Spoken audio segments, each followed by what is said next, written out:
Nunca imaginé que unas palabras pudieran doler más que un golpe. Pero aquella Navidad, mientras las luces titilaban y el aroma del pino llenaba la sala, escuché algo que partió mi corazón en silencio. Tu hijo ya decidió.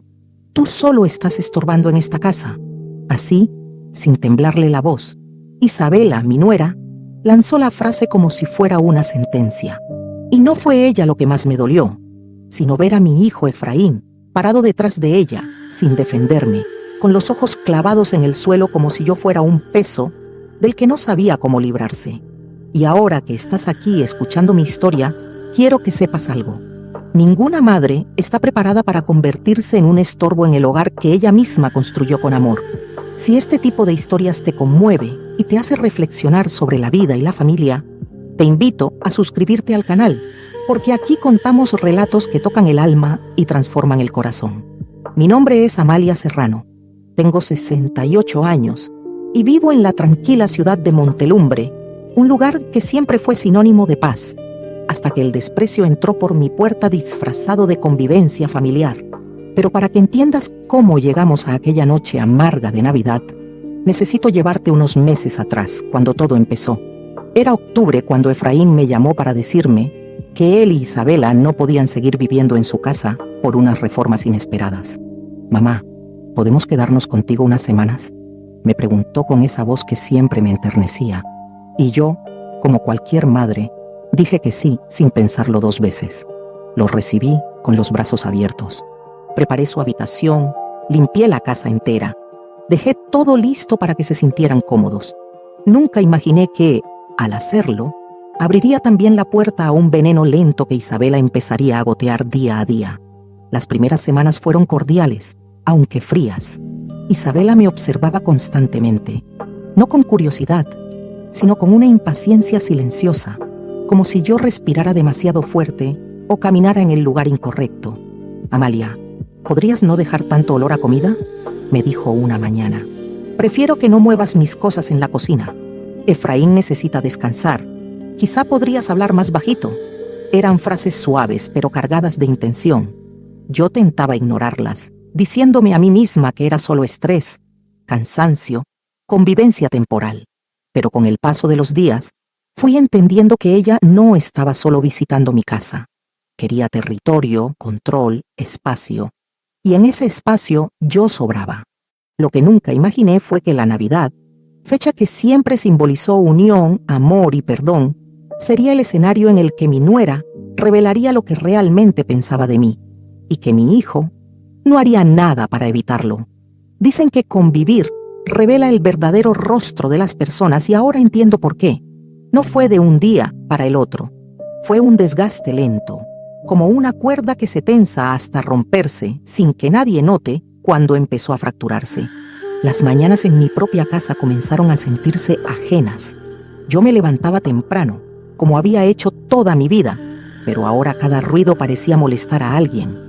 Cada gesto inocente se convertía en motivo de crítica. Una mañana, al bajar las escaleras, encontré a Isabela moviendo mis muebles del lugar. ¿Puedo saber qué estás haciendo?, pregunté con serenidad. Ella ni siquiera levantó la vista. Organizando. Tus cosas están anticuadas. Creo que es hora de modernizar esta casa, Amalia. Mi casa, mi refugio de décadas. El lugar donde crié a Efraín, donde celebré cada Navidad, donde lloré la muerte de mi esposo. Y aún así, ella hablaba como si fuera una invitada incómoda en su propio territorio. Quise responderle, pero mi hijo apareció por detrás, recién despierto, con el cabello revuelto y la voz adormilada. Mamá, déjala. Solo está tratando de ayudar. Ayudar. Qué palabra tan engañosa cuando viene de alguien que te quiere desplazar. Lo que Isabela quería no era ayudar, era borrar mis huellas. Y lo logró poco a poco. Primero fue el mantel bordado por mis propias manos que, accidentalmente, terminó manchado con café. Luego fueron mis plantas, que comenzaron a secarse misteriosamente. Después, mis fotografías familiares, que desaparecían sin explicación y reaparecían en un cajón, como si yo las hubiera guardado y olvidado. Una tarde, mientras fregaba los platos, escuché a Isabela hablando por teléfono, creyendo que yo no estaba cerca. Sí, mamá, ya casi lo tengo. Si sigo insistiendo, Efraín va a entender que vivir aquí No es saludable para nosotros.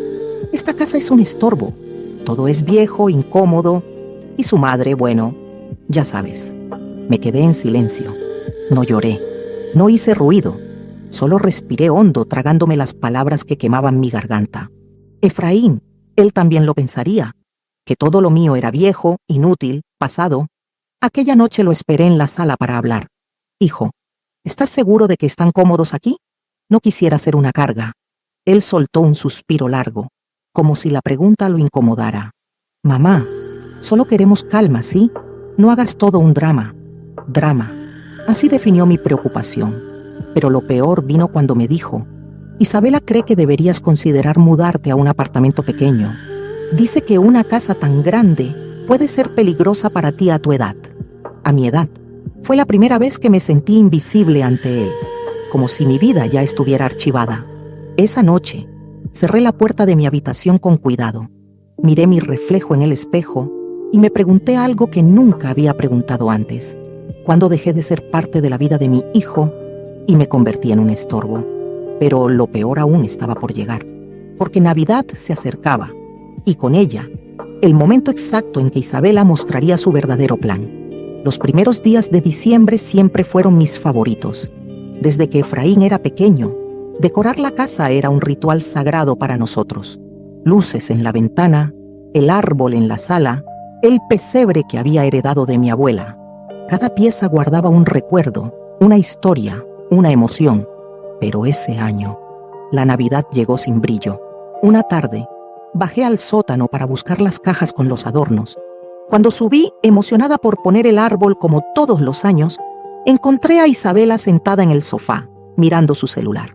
«Voy a empezar a decorar», le dije con una sonrisa tímida. Ella levantó una ceja. ¿Decorar qué? La casa, como siempre. Isabela dejó el celular a un lado y cruzó los brazos. «Amalia, prefiero que este año Efraín y yo nos encarguemos. Tu estilo es, ¿cómo decirlo?, muy antiguo. No combina con nosotros». Sentí un vacío en el pecho. «¿Pero siempre decoramos juntos?» «Sí, pero ahora vivimos aquí. Y es natural que queramos que todo se vea moderno. Vivimos aquí, otra vez, como si yo fuera la visitante». Aún así, intenté evitar discusiones. Caminé hacia el árbol y comencé a abrir una de las cajas. Pero entonces Isabela se levantó de golpe. «¿Podrías no tocar eso? Deja que lo hagamos nosotros». Su tono no fue una sugerencia, fue una orden. En ese momento, Efraín salió de la cocina con una taza de café. «Amalia, escucha a Isabela.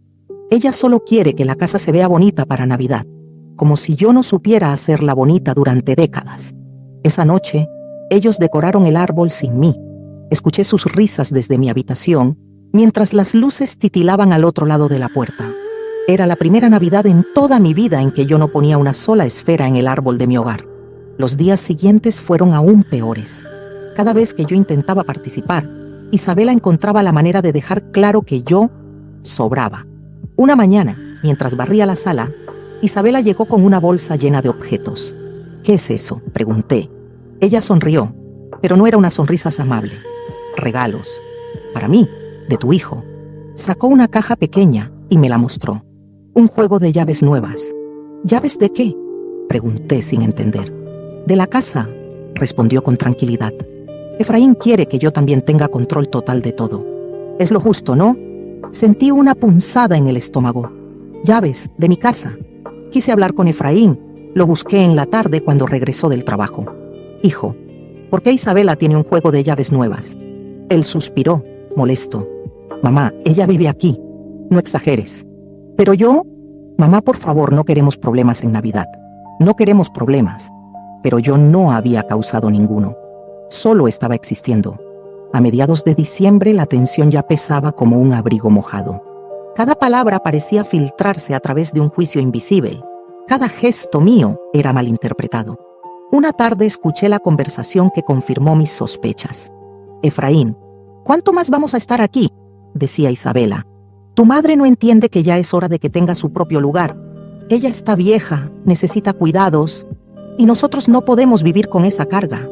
Me cubrí la boca para no soltar un sollozo. Cargar. Esa era yo ahora. Pero lo que me destruyó fue escuchar a mi hijo responder: lo sé, Isa, pero déjame manejarlo yo. En Navidad hablaremos con ella. Haremos todo con calma, como si planearan mover un mueble viejo. Esa noche me acosté temprano, pero no dormí.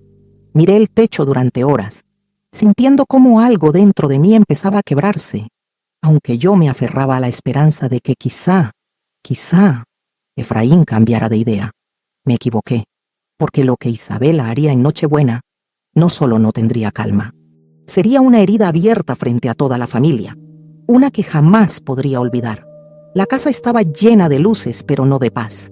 Desde temprano, Isabela caminaba por los pasillos como si fuera la dueña absoluta del lugar, dando órdenes suaves pero firmes, ajustando cada detalle, moviendo cosas que durante décadas habían estado donde mi esposo y yo las habíamos colocado. Era 24 de diciembre, la noche en que la familia debería estar unida, la noche en que el corazón debería sentirse cálido. Pero yo me sentía como una invitada indeseada en mi propio hogar. Había preparado desde el día anterior un pavo que siempre hacía para Efraín desde su infancia. El aroma llenaba la cocina, y mientras lo sacaba del horno, escuché unos pasos detrás de mí. Isabela entró con los brazos cruzados. Amalia, ¿puedes no poner ese pavo en la mesa principal? Compré comida nueva y moderna para la cena. Lo tuyo se ve muy tradicional. Es una receta de familia, respondí con suavidad. A Efraín siempre le había encantado. Ella se rió por lo bajo. De niña quizá, pero ahora tiene gustos más adultos. No te ofendas, pero tus recetas son simples. Tragué en seco. No quería discutir. La Navidad no merecía eso. Cuando Efraín entró en la cocina, le sonreí, esperando que él recordara al menos un poco nuestra tradición. Hijo, preparé tu pavo favorito. ¿Quieres probar un poco antes de la cena? Pero Isabela se adelantó, apoyando la mano en el pecho de él. No, amor, no abras el apetito. Además, mandé traer comida del hotel. Es mejor para todos. Efraín vaciló. Yo vi claramente cómo dudó, pero al final, como siempre, cedió. Mamá, después lo probamos, ¿no? ¿Sí? Mentira. Lo supe por su tono, y aún así sonreí, porque las madres aprendemos a sonreír para no rompernos frente a los hijos. La familia comenzó a llegar al caer la tarde. Mi hermana, mis sobrinos, 2 primos de Efraín, todos traían regalos y buenos deseos. Pero lo que me sorprendió fue ver cómo Isabela los recibía como si la casa fuera suya. Bienvenidos, pasen, decía ella, moviendo las manos con una elegancia estudiada. La decoración la elegimos Efraín y yo. ¿Verdad que quedó hermosa? Nadie imaginaba que yo no había participado en nada. Mi hermana, Clara, me abrazó fuerte. Amalia, ¿qué casa tan linda tienes? Yo forcé una sonrisa. Gracias, Clara. He hecho lo que he podido. Durante toda la noche Isabela se esforzó por mostrar la imagen perfecta, anfitriona ejemplar, esposa moderna, mujer elegante. Todos la elogiaban, y cada elogio era como una pequeña piedra cayendo sobre mi pecho. Mientras la cena se servía, noté que mi pavo no estaba en la mesa, ni siquiera en un rincón. Lo habían guardado en el refrigerador, como si fuera basura. Me quedé en silencio. No tenía fuerzas para reclamar. La conversación fluía, las risas llenaban la sala, y aunque todos parecían felices, yo me sentía ausente. A veces la peor soledad es la que se vive rodeada de gente, pero lo peor vino durante el brindis. Eran casi las 11 de la noche cuando Efraín levantó su copa. Gracias por venir. Esta Navidad es especial para nosotros. Yo sonreí, emocionada por escucharlo hablar, pero entonces él tomó la mano de Isabela. Estamos pensando en comenzar una nueva etapa, una vida diferente, con cambios importantes. Isabela me miró de reojo, con una sonrisa ladeada. Y por eso, continuó Efraín, queremos hacer este anuncio juntos. Mi corazón empezó a palpitar fuerte. Un presentimiento me recorrió el cuerpo. Isabela se adelantó, levantando su copa. Queremos agradecer a Amalia por permitirnos estar aquí, mientras resolvemos ciertos asuntos de la casa. Todos miraron en mi dirección. Yo sonreí, tímida, sin saber qué esperar. Entonces, ocurrió. Isabela, con esa voz suave que solo usaba para esconder veneno, dijo: porque después de Navidad, Efraín y yo vamos a mudarnos definitivamente. Ya no viviremos aquí. Hizo una pausa, mirándome fijamente. Y Amalia, creemos que es mejor que tú también consideres mudarte pronto. Esta casa será nuestra para reformarla. Efraín ya decidió. Mi respiración se detuvo. La sala quedó en silencio. Las luces parpadearon como si también ellas se hubieran quedado sin aire. Tu hijo ya decidió, repitió ella, sin apartar los ojos de mí. Tú solo estás estorbando en esta casa. Sentí que el mundo se volvía borroso. Mi copa tembló entre mis dedos. Efraín no dijo nada. No la desmintió. No me defendió. Solo bajó la cabeza. Fue el instante exacto en que entendí que algo dentro de mí se había roto para siempre. Después de aquellas palabras, la sala quedó suspendida en un silencio tan denso que casi podía tocarse. Mis oídos zumbaban como si estuviera sumergida bajo el agua. Miré a mi alrededor esperando que alguien dijera algo, que alguien interviniera, que alguien cualquiera defendiera un poco de mi dignidad. Pero no. Todos bajaron los ojos. Todos guardaron silencio. Mi hermana Clara fue la única que intentó acercarse, pero Isabela se adelantó, dándole la espalda como un muro levantado deliberadamente. Es por su bien, añadió Isabela, fingiendo compasión. Amalia ya está mayor. No puede seguir sola en una casa tan grande. Nosotros vamos a hacernos cargo. ¿Hacerse cargo? Esa frase retumbó en mi cabeza como un golpe. Efraín seguía sin mirarme. Esa fue la parte más dolorosa. Su silencio era una confirmación, una firma invisible, una aceptación implícita de todo lo que Isabela estaba diciendo. Finalmente logré hablar. Mi voz salió baja, temblorosa, pero firme. Efraín, esto es cierto. Él tragó saliva. Mamá, yo solo quiero lo mejor para todos. Isa piensa que no estoy hablando con Isabela. Interrumpí, sintiendo cómo mi pecho se apretaba. Estoy hablando contigo. Tú quieres que yo me vaya de mi casa. Efraín cerró los ojos un instante, como si la pregunta le cortara la respiración. Pero cuando los abrió, la respuesta estaba allí, cruel, inevitable. Mamá, la casa necesita reformas, y nosotros vamos a hacernos cargo de eso. Me quedé quieta. Era una respuesta vacía, cobarde, una evasión, una confirmación. Clara se acercó a mí, pero yo solo levanté una mano. No quería que nadie me sostuviera. La dignidad también exige quedarse de pie cuando el mundo te empuja al suelo. Perdón, dije con un hilo de voz. Necesito un momento. Me dirigí hacia el pasillo, mientras las conversaciones tímidas intentaban retomar la normalidad detrás de mí. El eco de mis pasos en la madera era lo único que sonaba. Al llegar a mi habitación, cerré la puerta suavemente y me apoyé en ella. Las lágrimas cayeron sin ruido, como si no quisieran molestar a nadie. Era una tristeza vieja, profunda, que se había acumulado silenciosamente durante meses. Me senté en la cama y respiré hondo. Pensé en Efraín pequeño, corriendo por el jardín, llamándome mamá con una voz llena de amor.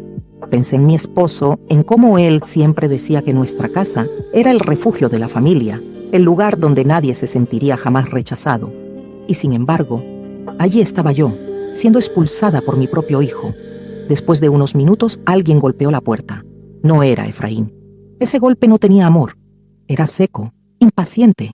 Isabela. Amalia, ¿puedo pasar? No respondí, pero ella entró igual.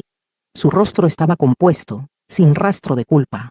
No te lo tomes así, dijo, sentándose en la silla frente a mí. Es algo normal. La vida cambia.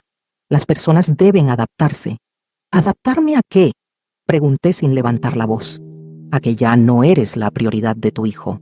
Él tiene una vida propia, responsabilidades, una esposa. Tú deberías entender eso. El veneno estaba dicho con una suavidad casi elegante, como quien clava una aguja sin dejar sangre. Esta casa, continuó ella, será más útil para nosotros. Tenemos planes, proyectos, sueños. Tú ya viviste los tuyos. Cada palabra era un corte preciso y frío. Isabela, murmuré, esta casa la construí con mi esposo. Aquí crié a tu marido. Este lugar es mi historia. Ella sonrió, una sonrisa ladeada, pequeña, cruel. Y por eso estamos haciendo lo correcto. La gente mayor necesita lugares más pequeños, más seguros. No deberías vivir sola aquí. Te podrías caer Podrías lastimarte, y eso sería responsabilidad de Efraín. No es justo para nosotros. Me quedé en silencio. Por primera vez entendí la magnitud de su plan. No era sobre espacio, no era sobre seguridad, era sobre poder. Ella quería la casa, quería controlar todo, y Efraín ya estaba tomado por sus palabras. Cuando Isabela se levantó para irse, añadió algo antes de cerrar la puerta. Piensa en esto, Amalia. Te estamos haciendo un favor. Un favor. La puerta se cerró y quedé allí, sola en la penumbra de mi cuarto. Y en ese momento, algo dentro de mí cambió. No fue ira, no fue odio, fue claridad. Yo no iba a dejar que me arrebataran mi vida tan fácilmente. La Navidad aún no había terminado, y la noche todavía guardaba algo que nadie esperaba. La casa entera quedó envuelta en un silencio extraño, pesado, casi doloroso. Podía escuchar el tic-tac del reloj en la pared y hasta el sonido de mi propia respiración temblorosa. Mi nuera, Clara, caminaba de un lado a otro con los brazos cruzados, mientras mi hijo Andrés evitaba mirarme, como si yo fuera un estorbo en mi propia historia. Bueno, mamá, dijo Clara finalmente con un tono afilado. Creo que ya entendiste la situación. Andrés y yo necesitamos la casa. Tú tienes otras opciones, ¿no? Otras opciones. ¿A qué se refería? Yo no tenía nada más. Esa casa era todo lo que había construido durante años de esfuerzo, de trabajo honrado, de sacrificios que nadie vio. Tragué saliva. Clara, yo no tengo a dónde ir, respondí tratando de mantener la calma. Esta casa es mi hogar. La levanté con mis propias manos. No puedes pedirme que la deje así. Ella rió, una risa seca, cuasi cruel. ¿Tu hogar? Mira, no exageres. Andrés ya firmó los papeles. La casa ahora es nuestra. Tú deberías agradecer que te avisamos. Sentí un escalofrío recorrer mi espalda. Mi hijo había firmado, sin decir nada, sin preguntarme, sin pensar en lo que eso significaba para mí. Lo miré, con los ojos llenos de lágrimas que me quemaban. Andrés, hijo, ¿es verdad? Él bajó la cabeza, como un niño atrapado en una travesura, pero esta no era una travesura. Era mi vida entera. Mamá, Clara y yo la necesitamos más que tú. Y bueno, tú siempre te las arreglas. Sus palabras me atravesaron como un cuchillo frío. Tú siempre te las arreglas. La frase que todos dicen cuando quieren lavarse las manos de su propia crueldad. Sentí que algo dentro de mí se rompía. No era solo la traición. Era el reconocimiento de una verdad amarga. Ellos nunca me vieron como familia, solo como un recurso, una comodidad, una sombra que podían desplazar cuando estorbaba. Me limpié las lágrimas con la punta 2 dedos, tratando de recuperar la poca dignidad que me quedaba. Entiendo, dije despacio con un hilo de voz. Entonces, ya no soy bienvenida. Clara sonrió satisfecha, como si al fin hubiera ganado un juego que solo ella estaba jugando. Exacto. Pero tranquila, te daremos unos días para salir. No queremos hacer las cosas difíciles. No hacerlas difíciles. Más, aún podrían hacerlo peor. Di un paso atrás, respirando hondo. La Navidad, que debería ser un día de paz, se había convertido en la escena de mi expulsión por mi propia familia. Pero allí, en medio de esa humillación, algo dentro de mí comenzó a despertar. Un fuego, una fuerza, una determinación que ellos no estaban preparados para enfrentar, porque si pensaban que yo iba a irme derrotada, estaban muy equivocados. Mi historia aún no había terminado. Salí de la sala caminando despacio, casi tambaleando, como si mis piernas ya no recordaran cómo sostener el peso de mi propio cuerpo. La traición de mi hijo y de mi nuera seguía resonando dentro de mí como un eco interminable. La casa estaba llena de luces navideñas, adornos rojos y dorados, risas que venían desde el comedor, pero para mí todo eso se había apagado. Nada tenía brillo, nada tenía sentido. Me apoyé en la barandilla del pasillo y respiré hondo, tratando de contener la mezcla de tristeza y rabia que me oprimía el pecho. Pero cuanto más intentaba calmarme, más recuerdo tras recuerdo venía a mi mente. Recordé a Andrés de niño, corriendo hacia mí con los brazos abiertos, diciendo: «Mamá, no me sueltes nunca». Recordé las noches en vela cuidándolo cuando estaba enfermo. Recordé cada cumpleaños, cada Navidad, cada gesto de amor que había puesto en su vida. Y ahora era yo la que sobraba. Caminé hacia mi habitación, todavía temblando. Cerré la puerta y me senté en la cama, sosteniendo mis manos frías entre mis piernas. Quería llorar, pero ya no quedaban lágrimas. Solo quedaba una especie de vacío que dolía más que cualquier llanto. Mientras respiraba profundamente, escuché pasos suaves afuera. La puerta se entreabrió. Era Lucía, la hija de Clara y mi nieta. Tenía apenas 11 años, pero sus ojos parecían comprender mucho más de lo que los adultos querían admitir.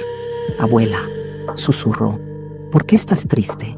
Mi corazón se encogió. Ella no tenía culpa de nada. Traté de sonreírle. «No pasa nada, mi amor. Solo estoy un poco cansada». Pero ella no era tonta. Se sentó a mi lado y tomó mi mano. «Escuché a mis papás», dijo en voz baja. «No quiero que te vayas. Yo te necesito aquí». Sus palabras fueron un bálsamo y al mismo tiempo una puñalada. Fui a abrazarla, sintiendo cómo su pequeño cuerpo se aferraba al mío con fuerza. «Yo también te necesito, mi niña», susurré. Lucía levantó la cabeza, decidida. «Si te echa, yo me voy contigo». «No digas eso, corazón», respondí tocándole la mejilla. «Tú no tienes que pagar por los errores de los adultos». Ella me miró con los ojos llenos de lágrimas. «Pero tú tampoco». Ese instante fue como un relámpago en la oscuridad. Algo dentro de mí despertó con una intensidad que no había sentido en años. Yo había sido paciente, había sido dócil, había sido comprensiva, había aguantado humillaciones, desprecios y silencios que gritaban más que los insultos. Pero ahora estaban quitándome todo, incluso a mí misma. Me levanté de la cama con determinación y miré a Lucía. «Mi amor, ¿puedes llamar a tu padre? Necesito hablar con él a solas». La niña asintió, secándose las lágrimas. Minutos después, Andrés entró en mi habitación. Parecía nervioso, quizá culpable. «¿Qué pasa, mamá?» Lo miré directo a los ojos, y por primera vez en mucho tiempo, vi a un extraño frente a mí. «Andrés», comencé, con la voz firme, «quiero que me digas la verdad. ¿Por qué hiciste esto? ¿Por qué me quitaste la casa sin consultarme?» Él suspiró, molesto. «Mamá, ya hablamos de eso. Clara y yo». «No, Andrés», lo interrumpí elevando la voz. «Esta vez no vas a repetirme lo mismo. Esta vez vas a decirme la verdad. ¿Fue idea tuya? ¿O Clara te manipuló para hacerlo?» Su silencio respondió por él. Bajó la mirada, incapaz de sostener la mía. Entonces lo supe. No era solo ambición, era cobardía. Una cobardía que había permitido que su esposa decidiera por los dos, poniendo mis años de sacrificio en la basura. «Yo esperaba más de ti», dije, sintiendo un temblor en la voz. «Creí que habías heredado mi fuerza, mi honradez, pero solo heredaste mi silencio. Y eso es algo que hoy decido romper». Él abrió los labios para hablar, pero levanté mi mano. «No, ahora me toca a mí». Tomé mi bolso, el que siempre guardaba en el armario, y saqué un sobre amarillento. Andrés frunció el ceño. «¿Qué es eso?» Lo abrí despacio. Dentro había un documento que él jamás imaginó. Mi testamento, actualizado hacía un año. «Pensaste que ibas a quedarte con todo», dije con calma. «Pero cometiste un error muy grande. Olvidaste que yo no soy una mujer ingenua». Extendí el papel hacia él. Andrés lo tomó con manos temblorosas. Lo leyó y su rostro cambió de color. «Mamá, ¿esto es verdad?» Asentí. «Sí, Andrés. La casa no te pertenece a ti ni a Clara.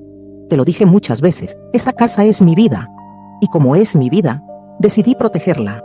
Hace un año la puse a nombre de alguien que sí ha demostrado valorarme». Andrés dio un paso hacia atrás. «¿A nombre de quién?» Mi sonrisa fue lenta, dolorosa, pero llena de orgullo. «De Lucía, tu hija, mi nieta. Ella será la dueña de todo cuando yo ya no esté». Un silencio brutal llenó la habitación. Un silencio que lo dijo todo. Un silencio que sabía a justicia. Andrés abrió la boca, desesperado. «Mamá, no puedes hacer eso». Lo miré con una tranquilidad que nunca antes había sentido. «Ya lo hice». En ese instante, Clara apareció en la puerta, pálida, escuchando cada palabra. Sus ojos se abrieron como platos. Era la primera vez que la veía sin poder, sin control, sin ese aire de superioridad. Lucía, detrás de ella, Me miraba con orgullo. Yo respiré hondo y dije la frase que marcó el final de aquella Navidad. Ustedes quisieron dejarme sin hogar y terminaron perdiendo el de ustedes. Porque una madre traicionada no olvida, no se rinde y nunca vuelve a ser la misma. Ese día fue el día en que yo volví a nacer. La sala estaba en silencio, un silencio que pesaba, que quemaba, que revelaba verdades que durante años habían sido ocultadas, negadas o simplemente ignoradas. Cuando terminé de hablar, todos se quedaron inmóviles. Clara parecía petrificada, como si su poder se hubiera desvanecido en un solo instante. Andrés estaba con la mirada perdida, sosteniendo el documento que derrumbaba todo lo que creía controlar. Yo, en cambio, estaba tranquila, no feliz, pero sí en paz. Lucía avanzó hacia mí lentamente y me abrazó por la cintura. Sentí sus manos temblorosas, su respiración agitada y esa inocencia pura que ninguna ambición podría corromper. Abuela, gracias, susurró. Yo la acaricié la cabeza. Gracias a ti, mi amor. Tú eres la razón por la que todo esto valió la pena. Clara sacudió la cabeza incrédula. Esto no puede estar pasando. Esa casa era para nosotros. Tú prometiste. Andrés no respondió. Por primera vez la miró como si realmente la estuviera viendo, como si entendiera que había entregado su voluntad a alguien que nunca pensó en él, ni en su hija. Clara, murmuró, se acabó. Ella lo miró como si acabaran de arrancarle el alma. ¿Qué estás diciendo? Él bajó el documento y lo sostuvo contra su pecho. Estoy diciendo que estoy harto, que fui un cobarde, que permití que te metieras en mi cabeza hasta hacerme creer que mi madre estorbaba. Y no lo hace. La única persona que ha sobrado aquí eres tú. La expresión de Clara cambió. Ya no había furia, había puro miedo. Miedo a perder el control, miedo a enfrentar la verdad, miedo a enfrentar su propio reflejo. Andrés, no puedes elegirla a ella por encima de mí, balbuceó. La voy a elegir siempre, respondió él firme. Porque ella me crió, me dio todo y yo casi la destruyo. Lucía lo abrazó por la cintura llorando. Clara apretó los puños, pero ya no tenía armas, ya no tenía argumentos, ya no tenía nada. Y entonces, sin decir una palabra más, tomó su bolso, caminó hacia la puerta y salió de la casa. La puerta se cerró tras ella como un golpe seco. La Navidad, que había empezado como una pesadilla, acababa de dar un giro inesperado. Andrés se acercó a mí, con los ojos enrojecidos. Mamá, no sé cómo pedirte perdón. Yo lo miré largo rato. Vi al hombre que se había equivocado, pero también al niño que un día me había prometido que nunca me soltaría. No necesito que me pidas perdón, dije suavemente. Necesito que nunca vuelvas a permitir que alguien apague tu voz. Él asintió, llorando. Te lo prometo. Lo abracé. No para borrar lo ocurrido, porque ciertas heridas no desaparecen, sino para recordarle que la sangre une, pero el respeto sostiene. Después de un largo silencio, nos sentamos los tres alrededor del pequeño árbol navideño. Lucía prendió las luces, que iluminaron la habitación con un resplandor cálido, casi mágico. Abuela, dijo ella, sonriente, ¿podemos empezar de nuevo? Claro que sí, respondí. Hoy renace nuestra familia. Y así, en aquella noche fría, donde la traición había intentado destruirme, encontré algo que jamás imaginé, una nueva versión de mí misma, una que ya no aceptaría humillaciones, una que camino con la frente en alto, una que finalmente entendió que dignidad no se negocia. La Navidad terminó con un abrazo sincero, un hogar recuperado y una familia reconstruida desde la verdad. Y mientras las luces parpadeaban lentamente pensé, tal vez esta no fue la Navidad que soñé, pero sí fue la Navidad que necesitaba para volver a vivir. Si esta historia te tocó el corazón, te invito a suscribirte al canal, activar la campanita y dejar tu comentario. Tu apoyo ayuda a que más personas escuchen estas historias que transforman el alma.